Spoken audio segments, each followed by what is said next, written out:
Bonjour, je suis Voix 24 heures. Aujourd'hui, je vous propose un voyage au cœur de la République démocratique du Congo, RDC.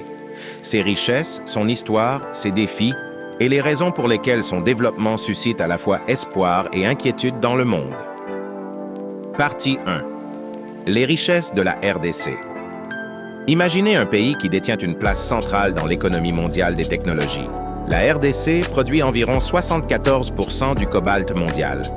Ce minerai est essentiel pour les batteries des véhicules électriques, des smartphones, etc.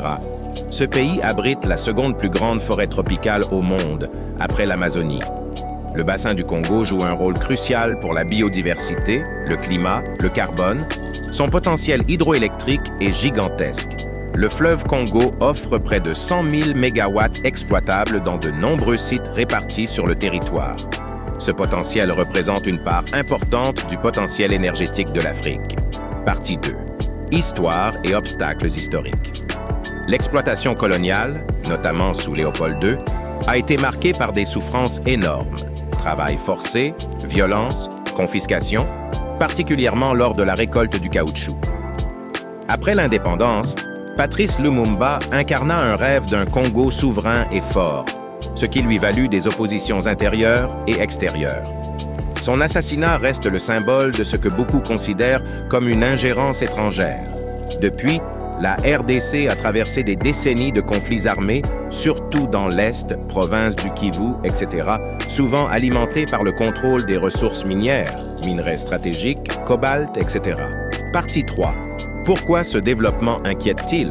Un Congo stabilisé, capable de valoriser ses ressources, deviendrait une puissance économique majeure en Afrique.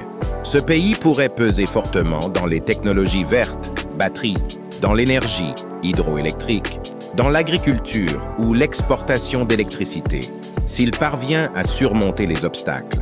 Cela représente un défi pour les puissances qui bénéficient aujourd'hui des chaînes de valeur dans lesquelles les minerais sont extraits, exportés bruts, puis transformés ailleurs. Un Congo fort pourrait changer ses équilibres. Partie 4. Les obstacles actuels.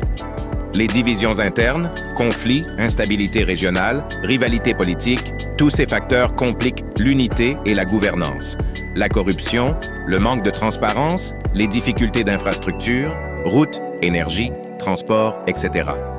Le fait que beaucoup des minerais soient exportés sans transformation significative localement, le cobalt ou autres ressources extraites, mais raffinées ou utilisées à l'étranger, ce qui réduit la valeur ajoutée pour la RDC. Partie 5. Vers un avenir possible. Une jeunesse de plus en plus consciente de ces enjeux, qui s'engage, entrepreneuriale, innovatrice, connectée. Des projets ambitieux, construction ou extension de barrages hydroélectriques, initiatives d'agriculture moderne, promotion de l'industrialisation locale. Intégration régionale, améliorer les échanges avec les pays voisins pour créer valeur, partager infrastructures, etc. Conclusion. Le véritable enjeu n'est pas simplement que le développement du Congo fasse peur, mais combien de temps encore ces obstacles seront-ils surmontés pour que le potentiel devienne réalité? Le destin de la RDC ne concerne pas seulement ses frontières. C'est un morceau important du futur de l'Afrique. Voix 24 heures vous invite à réfléchir. Quelle part pouvons-nous jouer, individuellement et collectivement, pour que ce réveil soit juste, durable, bénéfique pour tous? Si vous avez trouvé cette vidéo utile, abonnez-vous pour d'autres analyses. Partagez vos idées en commentaire et restons curieux ensemble.